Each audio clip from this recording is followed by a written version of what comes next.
Hello everyone, today in this video I'm going to be showing you how you can easily download the Grand Theft Auto 5 or GTA 5 on your PC or laptop in 2025.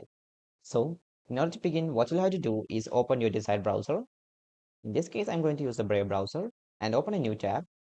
And now here you can go to the search tab and type in download GTA 5. And now click on search. Now you can see the first website, which is rockstargames.com. You'll have to go into that. And now in here, if you scroll down a little bit, you can see Grand Theft Auto 5. And now you can see it's now available for PlayStation 5, Xbox, and PC. So I'm going to click the Buy Now option right here. And now it'll give you two options to download the Grand Theft Auto Online or Grand Theft Auto 5. So in this video, we're going to be downloading Grand Theft Auto 5. So I'm going to click on Select Platform here.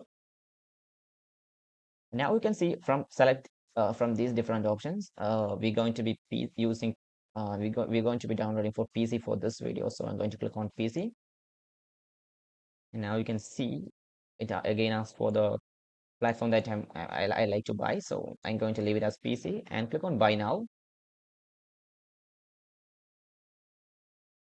Now it'll ask you to enter your Rockstar login ID. So you'll have to log into your account. So once that's done, it will redirect to a page where you'll have to make the payment. So once the payment is made, it will easily download the Grand Theft Auto 5 on your PC. So that's it for today's video. Hope you found this video informative. If yes, please do like, share, and subscribe. Thank you for watching. Have a nice day.